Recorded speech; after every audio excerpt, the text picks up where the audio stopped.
প্রিয় শিক্ষার্থীবৃন্দ, বিশেষ করে নবম ও দশম শ্রেণীর শিক্ষার্থীবৃন্দ, আজকে আমরা যে বিষয়টি নিয়ে আলোচনা করতে যাচ্ছি ইংরেজি সেকেন্ড পেপারের, সেটা হচ্ছে রাইট ফর্ম অফ ভার্ব। যদিও বা এটা ক্লাস নবম এবং দশম শ্রেণীর শিক্ষার্থীদের জন্য, তবে যে কোনো লেভেলের, বিশেষ করে ষষ্ঠ থেকে এর উপরে 7, 8, 9, 10, 11 সব শ্রেণীর শিক্ষার্থীদের জন্য এই বিষয়টি অত্যন্ত জরুরি এবং প্রয়োজনীয়। এখানে একটু বলে রাখি যে use of right form of verb এর সাথে আরেকটি টপিকস, যদিও বা ইদানিং এই টপিক্সটা খুব একটা নেই, তবে অনেক ক্ষেত্রে ছোট ক্লাসে বিশেষ করে use of right form of ওয়ার্ডস বলে একটা জিনিস থাকে।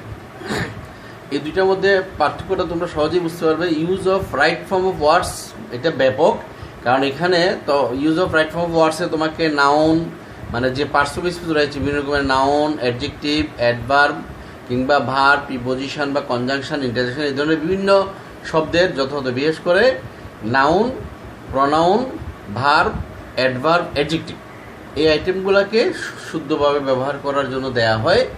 যদি নাউন দেওয়া হয় বা প্রনাউন দেওয়া হয়, সেক্ষেত্রে নাম্বার বা জেন্ডার এগুলো সঠিকভাবে ব্যবহার করতে হয়। অ্যাডজেক্টিভ দিলে অ্যাডজেক্টিভের যে ডিগ্রি আছে সেটা ব্যবহার করতে হয়। এই ক্ষেত্রে আমাদের স্পেসিফিক করে বলে দেওয়া হচ্ছে যে শুধু রাইট ফর্ম অফ ভার্ব। তাহলে জিনিসটা আইডেন্টিফাইড হয়ে গেল যে শুধু আমরা ব্র্যাকেটে ভার্ব থাকবে, ভার্বের সঠিক রূপ ব্যবহার করতে হবে।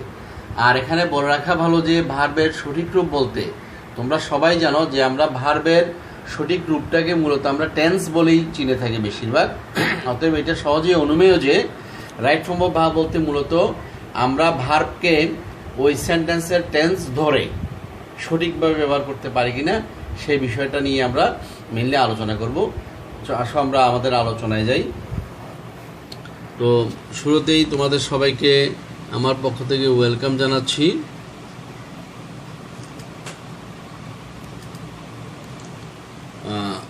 তোমরা গ্রামারের মধ্যে যে স্ট্রং ভার্ব, উইক ভার্ব, যেটাকে আমরা কনজুগেশন অফ ভার্ব বলে থাকি, সেটা সম্বন্ধে অবগত আছো। স্ট্রং ভার্ব বা উইক ভার্ব, এখানে অবশ্য আমি নিজেকে তোমাদের সামনে একটু পরিচিত করতে চাই। আমাদের শিক্ষার্থী যারা, তারা তো সবাই জানোই। তারপর ফর্মালিটিজ অনুযায়ী যেটা করার সেটা একটু পরিচিত করে তারপর আমরা আমাদের মূল আলোচনায় চলে যাচ্ছি।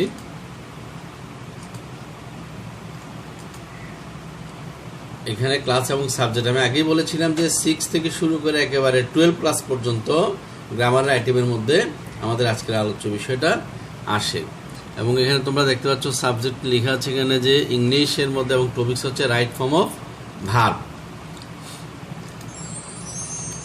আমাদের এই টপিক্সের মূল উদ্দেশ্য হচ্ছে কি, যে এটার এই রাইট ফর্ম অফ ভার্ব আলোচনার ফলে আমরা, বিশেষ করে আমরা স্টুডেন্টরা বা শিক্ষার্থীরা, তারা রাইট ফর্ম অফ ভার্বের সাথে পরিচিত হবে, এবং যেটাকে আমরা সাবজেক্ট ভার্ব এগ্রিমেন্টও বলে থাকি অনেক সময়, একটা সাবজেক্ট ভার্ব এগ্রিমেন্ট, সেটাই সাবজেক্ট অনুযায়ী ভার্বের সঠিক ব্যবহার এবং শূন্যস্থানগুলোতে বিশেষ করে কোন জায়গায় ভার্বের কোন ফর্মটা বসবে সেটা বসাতে সক্ষম হবে। তো শুরুতে এখানে what is the form of verb, ভার্বের ফর্ম বলতে আমরা কি বুঝি সেই জিনিসটাকে দেওয়া হয়েছে। There are few forms of verbs, we have to use them in the text. There are few forms of verbs, we have to use them in the text. টেক্সটের মধ্যে আমরা বেশ কিছু ভার্বের ফর্ম ব্যবহার করি, যেমন এখানে উঠেছে দেখো প্রেজেন্ট ফর্ম বা বেস ফর্ম। এখানে একটু বলে রাখা ভালো যে বেস ফর্ম আর প্রেজেন্ট ফর্মের মধ্যে যদিও বা বেসিক্যালি পার্থক্য আছে, তবে এই ক্ষেত্রে এই রাইট ফর্ম ব্যবহার ক্ষেত্রে আমরা বেশিরভাগ ক্ষেত্রেই প্রেজেন্ট ফর্মটাকে বেস ফর্ম হিসেবে চিহ্নিত করে থাকি। আমরা জানি এখানে যে আগেই আমি বলেছিলাম যে রাইট ফর্ম অফ ভার্ব বলতে এখানে মূলত আমরা টেন্সকে ইন্ডিকেট করে থাকি বা বুঝে থাকি। যেমন প্রেজেন্ট টেন্স, পাস্ট ফর্ম আসছে, এখানে পাস্ট ফর্মটা মূলত ভার্বের পাস্ট টেন্সেই ব্যবহৃত হয়। তারপরে আছে কন্টিনিউয়াস ফর্ম, যেটাকে আমরা যে কন্টিনিউয়াস টেন্স বলে থাকি, সেটা প্রেজেন্ট কন্টিনিউয়াস হতে পারে, পাস্ট কন্টিনিউয়াস হতে পারে, ফিউচার কন্টিনিউয়াস হতে পারে। রয়েছে প্রেজেন্ট পার্টিসিপল, ভার্বের present form, past form, past participle রয়েছে, প্রেজেন্ট পার্টিসিপল রয়েছে। প্রেজেন্ট পার্টিসিপলের আরেকটা নাম হচ্ছে জিরান, যেটা ভার্বের সাথে আইএনজি যুক্ত হয়। আমরা প্রেজেন্ট কন্টিনিউয়াস টেন্সে যে রূপটাকে ব্যবহার করে থাকি, এখানে তোমরা দেখো যে কন্টিনিউয়াস ফর্ম, কন্টিনিউয়াস ফর্মে মূলত আমরা প্রেজেন্ট পার্টিসিপলটাকে ব্যবহার করে থাকি, ভার্বের সাথে আইএনজি যুক্ত রয়েছে। পাস্ট পার্টিসিপল যেমন ডান, গন, যেটা যে তোমরা জানো present form, past form, past participle তোমরা ক্লাস 5 থেকে বা 3 থেকে অনেক সময় পড়া শুরু করে দাও এই বিষয়গুলো। রয়েছে একটা পারফেক্ট ফর্ম, পারফেক্ট ফর্ম হচ্ছে, আমি একটু বলি, সেটা হচ্ছে হ্যাভ ভার্বের সাথে have has had, have has had, এই যে হ্যাভ ভার্ব এবং এর সাথে যখন আইএনজি যোগ করা হয় এটাকে আমরা পারফেক্ট ফর্ম বলে থাকি। তারপরে আছে ভার্বের প্যাসিভ ফর্ম। প্যাসিভ ফর্ম বলতে এখানে মূলত যখন ভার্বের পাস্ট পার্টিসিপল ফর্মের আগে টু বি ভার্ব থাকে, মানে আমরা প্যাসিভ ভয়েস করার সময় যখন ভার্বের পাস্ট পার্টিসিপল ব্যবহার করি এবং তার পূর্বে টু বি ভার্বের রূপ ব্যবহার করি, সেটাকে এখানে প্যাসিভ ফর্ম বলে চিহ্নিত করা হয়েছে। আচ্ছা, তো এখন where will you use present or base form of verb. প্রথম প্রশ্ন আসছে, আমরা যে বেস ফর্ম বা প্রেজেন্ট ফর্ম বলেছিলাম আমরা কোথায় ব্যবহার করি, প্রেজেন্ট ফর্ম অথবা বেস ফর্মটা। এখানে বিষয়গুলো আসছে, দেখো, প্রেজেন্ট ইনডিফিনিট টেন্স বা যেটা আমরা প্রেজেন্ট ফর্ম বেস ফর্ম বলি, the verb which indicates usual work, যেটা আমরা স্বভাবতই যে কাজগুলো হয়ে থাকে, যেমন হ্যাবিচুয়াল ফ্যাক্ট। ইউজুয়াল ওয়ার্কস বলতে বোঝানো হয়ে থাকে কোনগুলো, এগুলো আবার অনেক সময় যেটা যেমন সে রোজ মনে করে সে চা পান করে, নিয়মিত চা পান করে, এটা তার ইউজুয়াল ওয়ার্ক। সকালে চা পান করে বা বিকালে চা পান করে, হ্যাবিচুয়াল ফ্যাক্ট। অনেকের এটা অভ্যাসবশত কতগুলো কাজ আছে অনেকের, যেমন সকাল সকাল ঘুম থেকে উঠে যাওয়া, সকাল সকাল ঘুমোতে যাওয়া, এগুলো অনেকের অভ্যাসে পরিণত হয়। রয়েছে ইউনিভার্সাল ট্রুথ, চিরন্তন সত্য, যেমন সকালে সূর্য পূর্ব দিকে উঠে পশ্চিমে অস্ত যায়, এগুলো চিরন্তন সত্যের মধ্যে পড়ে। কিছু সায়েন্টিফিক ফ্যাক্ট, বৈজ্ঞানিক ঘটনা যেগুলো, এগুলো অপরিবর্তনীয়। তারপর আছে হিস্টোরিক্যাল ইভেন্ট অর প্লেস, ঐতিহাসিক ঘটনা, যেমন 1971 সালে বাংলাদেশ স্বাধীন হয়েছিল বলা যাবে না, বাংলাদেশ স্বাধীন হয় বা হয়েছে, কারণ ওই স্বাধীনতাটা এখনও বর্তমান রয়েছে, এই জন্য এটাকে হিস্টোরিক্যাল ইভেন্ট বলা হয়। এটা প্রেজেন্ট ফর্মে বা প্রেজেন্ট ইনডিফিনিট টেন্সে প্রকাশ করতে হয়। আর প্রবাদ বাক্য যেগুলো রয়েছে, প্রভাব, এগুলো এই যে এখানে বলা হলো যে usual work, habitual fact, universal truth, scientific fact অথবা হিস্টোরিক্যাল ইভেন্ট অর প্লেস এবং প্রবাদ বাক্য, এগুলো প্রেজেন্ট ইনডিফিনিট টেন্সে হয়ে থাকে। এখন দেখো, সাবজেক্ট মনে করো হি বা শি বা ইট বা যে কোনো নাউন সাবজেক্ট হিসেবে বসতে পারে। তারপরে ভার্বের সাথে এস বাই এস যোগ হইতে পারে যদি subject third person singular number, যে হি বা শি হয় বা ইট হয় অথবা রহিম করিম ইত্যাদি হয়, তাহলে ভার্বের সাথে, অর্থাৎ এখানে সবগুলো হচ্ছে থার্ড পারসন সিঙ্গুলার নাম্বার সাবজেক্টের জায়গায়, ফার্স্ট বা সেকেন্ড পারসন কিন্তু কোনোটা নেই, তখন ভার্বের সাথে এস বাই এস যোগ করতে হয়। এটা আমরা জানি প্রেজেন্ট ইনডিফিনিট টেন্সের সাবজেক্ট থার্ড পারসন সিঙ্গুলার হলে ভার্বের সাথে এস বাই এস যোগ হয়। তারপরে সেটাই এখানে স্ট্রাকচার দেওয়া হয়েছে subject plus present form of verb, ভার্বের প্রেজেন্ট ফর্ম প্লাস এক্সটেনশন, মানে অতিরিক্ত। এখানে ওই ভার্বের প্রেজেন্ট ফর্ম যখন থাকে তখন সাবজেক্টটা যদি থার্ড পারসন সিঙ্গুলার হয় তাহলে ভার্বের সাথে এস বাই এসটা যোগ করে আমাদেরকে লিখতে হবে। আর যদি এটা নেগেটিভ ফর্ম হয় সেক্ষেত্রে আসবে কি, ওই যে ডো নট বা ডাজ নট লাগাতে হবে। সাবজেক্ট ঠিকই থাকবে, এখানে ভার্বের পূর্বে ডো নট বা ডাজ নট, সাবজেক্ট যদি থার্ড পারসন সিঙ্গুলার নাম্বার হয়, যখন ভার্বের সাথে এস যোগ করার কথা অ্যাফার্মেটিভ ফর্মে, সেটাকে নেগেটিভ করলে ডাজ নট যোগ করতে হবে এবং সেক্ষেত্রে ভার্বের প্রেজেন্ট ফর্ম বা বেস ফর্ম বলবে, অর্থাৎ ওই ভার্বের ফর্মের সাথে এস বাই এসটা যুক্ত হবে না, যেহেতু এটা ডো বা ডাজের সাথে চলে আসে। তারপরে রয়েছে যদি এটা ইন্টারোগেটিভ সেন্টেন্স হয়ে থাকে, প্রেজেন্ট ইনডিফিনিট টেন্সের ইন্টারোগেটিভ সেন্টেন্স হলে সেক্ষেত্রে ডো বা ডাজ প্রথমে আনতে হবে, তারপর সাবজেক্ট, তারপরে প্রেজেন্ট ফর্ম বার বসবে, তারপর এক্সটেনশন অতিরিক্ত বসবে। যেমন এখানে একটা উদাহরণ দেওয়া হচ্ছে, টাইম ব্র্যাকেটে দেওয়া হচ্ছে ওয়েট, টাইম হচ্ছে সাবজেক্ট, ওয়েট হচ্ছে ভার্ব, ফর এনি ওয়ান। এখন এখানে টাইম দেওয়া আছে এবং ফর এনি ওয়ান, টাইম বলতে সময়, ওয়েট মানে কি গুড, অপেক্ষা করা, বেশ ভালোই বলেছো, ওয়েট মানে অপেক্ষা, টাইম সময় অপেক্ষা করা, ফর এনি ওয়ান কারোর জন্য। এখন সময় কি কারোর জন্য অপেক্ষা করে না, করে না, থ্যাঙ্কস, ভালোই বলেছো যে সময় কারোর জন্য অপেক্ষা করে না। তাহলে এটা আমরা কি অ্যাফার্মেটিভ করবো না নেগেটিভ করবো? গুড, এটা আমরা নেগেটিভ করবো। তাহলে কি হইতে পারে, সাবজেক্ট যদি টাইম হয় তারপরে কি দিব আমরা, ডাজ নট দিব নাকি ডো নট দিব? ওকে, থ্যাংক ইউ, তোমরা ভালো বলেছ, ডাজ নট দিব আমরা, টাইম ডাজ নট, তারপরে ওয়েটস দিব না, গুড। হ্যাঁ, এসটা দেওয়া যাবে না, যেহেতু ডাজ নট দিচ্ছি আমরা, ডু এর সাথে এসটা বা ইয়েসটা নিয়ে এসছে, এই জন্য ওই এসটার ওয়েটের সাথে এস থাকবে না, time does not wait for anyone. এবার উত্তরটা দেখো, time does not wait for anyone. এই যে তোমরা চিনতে পেরেছো যে সময় কারোর জন্য অপেক্ষা করে না, এটা কিন্তু একটা চিরন্তন সত্য, যেটা আমরা এখানে বলেছিলাম ইউনিভার্সাল ট্রুথ, তাই এখানে প্রেজেন্ট ইনডিফিনিট টেন্স ব্যবহৃত হয়েছে। আরেকটা উদাহরণ দেখো, দ্য বয়েজ, তারপর ব্র্যাকেটে রাখা হয়েছে রান, তারপর ইন দ্য ফিল্ড। কী হবে তোমরা মনে মনে গ্যাস করো তো উত্তরটা কী হতে পারে? দ্য বয়েজ হচ্ছে সাবজেক্ট, দ্য বয়েজ সিঙ্গুলার না প্লুরাল নাম্বার, তার আগে বলে এটা কোন পার্সনে আছে, দ্য বয়েজটা ইয়েস, দ্য বয়েজ এটা থার্ড পার্সন সিঙ্গুলার না plural, good, third person plural number, third person plural number হলে ভার্বের সাথে কি এস যোগ হয় না হয় না, তাহলে দ্য বয়েজ কি run, the boys run in the field, ছেলেরা মাঠে দৌড়াচ্ছে। তাহলে আমরা দেখি উত্তরটা তোমরা মিলিয়ে নিতে পারো। এটা উত্তরটা তাহলে কি হবে বলেছিলাম, বয়েজ রান ইন দ্য, এটা উত্তরটা হবে কি, the boys run in the field. এবার দেখো এখানে if there is everybody, regularly, generally, usually, daily, occasionally, how, nowadays, sometimes, always, often in a sentence is present in the indefinite tense, অর্থাৎ এই শব্দগুলো যদি তোমরা সেন্টেন্সে থাকে এগুলো হচ্ছে চটপট, যাতে তোমরা গ্যাস করতে পারো বা আইডিয়া করতে পারো যেটা কী হবে, সেটার জন্য এই ধরনের কিছু ক্লু আমরা দিয়ে থাকি। যেমন if there is everyday, regularly, generally, usually, daily, occasionally, nowadays, sometimes, always, often, এই শব্দগুলো থাকলে ওইটা প্রেজেন্ট ইনডিফিনিট টেন্সে হয়ে থাকে।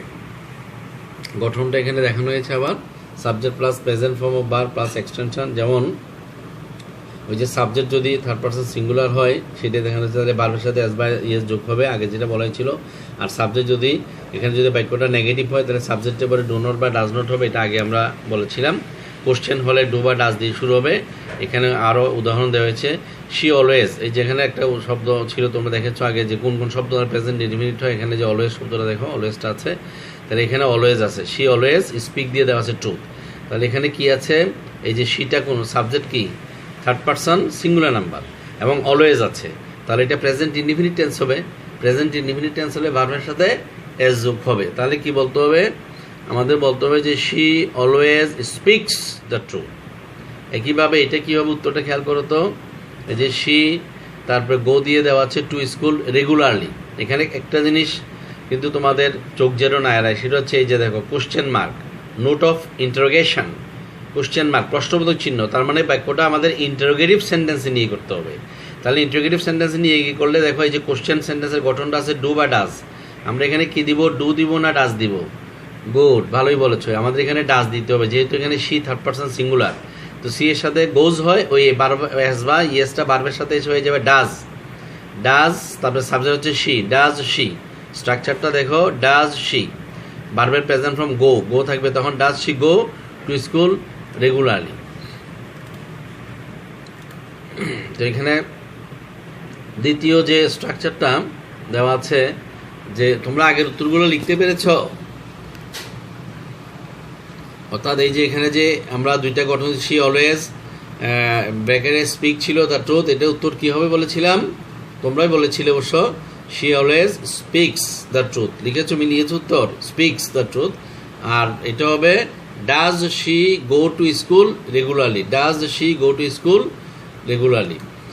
এবার আসো আমরা পরের রুলসে যাই, সেখানে হচ্ছে মডেল ভার্ব প্লাস ভার্ব, অর্থাৎ আমরা জানি যে মডেল ভার্ব বলে কিছু ভার্ব আছে, এখানে ভার্বের আবার শ্রেণী বিভাগের মধ্যে তোমরা প্রিন্সিপাল ভার্ব, অক্সিলিয়ারি ভার্ব এই নামগুলো শুনেছ, সেখানে মডেল ভার্ব বলে একটা ভার্ব আছে। এই মডেল ভার্ব কোনগুলোকে বলে তোমরা কি মনে পড়ে তোমাদের, মডেল, অক্সিলিয়ারি বা মডেল ভার্ব? হ্যাঁ, ইয়েস, ভালোই বলছো, যেই ভার্বগুলো সাথে সাধারণত কোনো কিছু যুক্ত করা যায় না, তার মানে এস বা ইয়েস যুক্ত হয় না, তাদের সাথে ডি, ইডি, টি এসব যুক্ত করে পাস্ট ফর্ম করা যায় না, তার মানে এসব ভার্বের কোনো পাস্ট ফর্ম হবে না এবং পাস্ট পার্টিসিপল ফর্ম হয় না, এদের সাথে কোনো আইএনজি যোগ করা যায় না, এস বা ইয়েস যোগ করা যায় না, এই ধরনের ভার্বগুলো, এবং এরা কখনো অন্য কোনো অক্সিলিয়ারি ভার্বের সাহায্য নিয়ে নেগেটিভ বা ইন্টারোগেটিভ হয় না। বেশিরভাগ ক্ষেত্রে আমরা এই ধরনের ভার্বগুলোকেই মডেল ভার্ব বলে থাকি।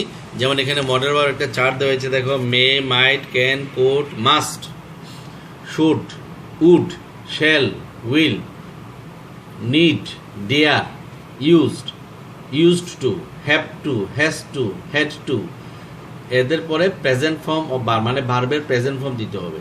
এদের পরে যে ভার্বগুলো আসবে এটা সবসময় মনে রাখবা, মডেল অক্সিলারি ভার্বগুলোর পরে ভার্বের মূল ভার্বের প্রেজেন্ট ফর্ম অর্থাৎ বেস ফর্ম দিতে হবে। তখন ওই মূল ভার্বের সাথেও তুমি কোনো কিছু যুক্ত করতে পারবা না, এদের একেবারে মূল ফর্মটা দিতে হবে।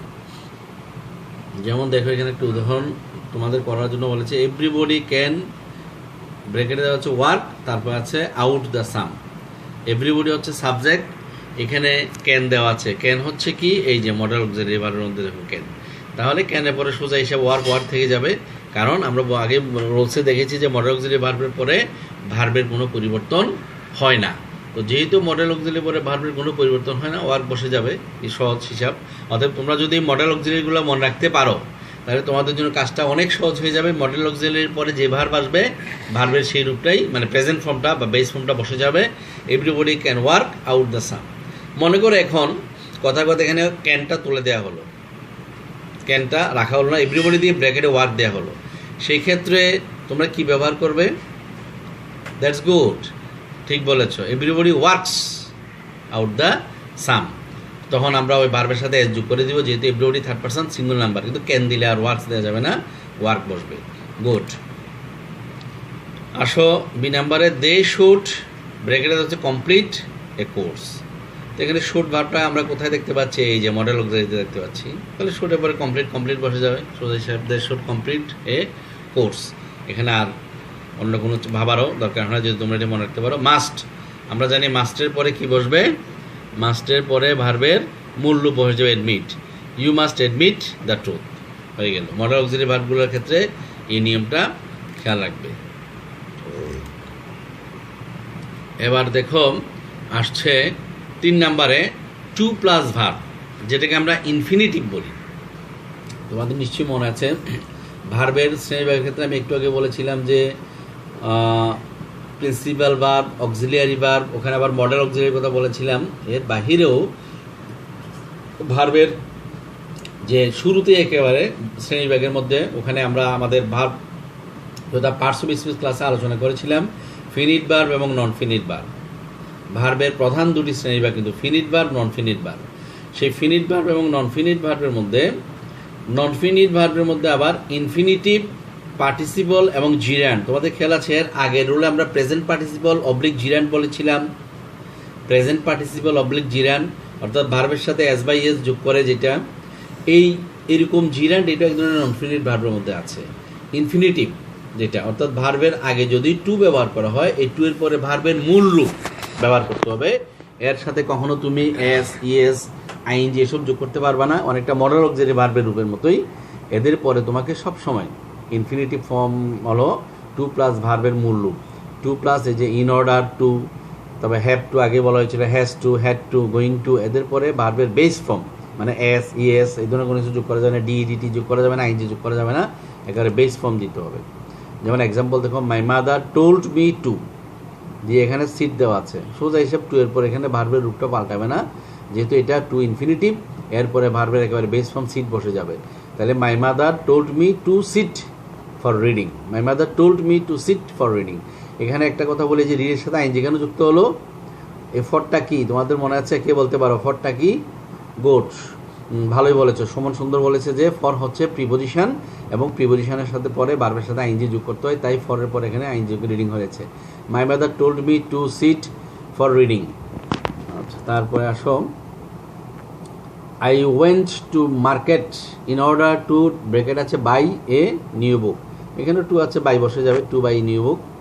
সুন্দর বলেছ, I went to market to buy in order to buy a new book. এবার দেখো, he wants to be a businessman, he wants to be a businessman, এটা ডাইরেক্ট করে দেখানো হয়েছে, he wants to be a businessman. এখানে to be মানে ব্র্যাকেটে বিটাকে আমরা বসালে ওইটা টু বি বি আকারে থেকে যাবে, কারণ টু এর পরে এম ইজ আর হয় না, he wants to be a businessman. তো আমরা parts of right form of verb সম্বন্ধে আজকে এতটুকু আলোচনা করছি। তোমরা এগুলোকে একটু রিভাইজ দিবে এবং রিভাইজ দিয়ে খেয়াল রাখবে, পরবর্তী যখন আমরা লেসনের পরের অংশে যাব তখন আমরা আবার হোম ট্যাক্স দিব, যেটা তোমরা অ্যাসাইনমেন্ট আকারে বাড়ির কাজের খাতায় করে রাখবে। এবং তোমরা এই রাইট ফর্ম অফ ভার্বের জন্য কিন্তু তোমাদেরকে আবার rules of right form of verb তো আছেই, তার আগে তোমাদেরকে ভার্বের যে স্ট্রং ভার্ব, উইক ভার্ব, সেই ভার্বের রূপগুলো সম্বন্ধে তোমাদের একটু ধারণা নিতে হবে। পারলে ভার্বের শ্রেণী বিভাগ, ক্লাসিফিকেশন অফ ভার্বটা একটু রিভাইজ করে নিবা। সাথে তোমরা টেন্সটা একটু যদি রিডিং পড়ে নাও তাহলে তোমাদের জন্য বুঝতে সহজ হবে। সবাইকে ধন্যবাদ, থ্যাংক ইউ।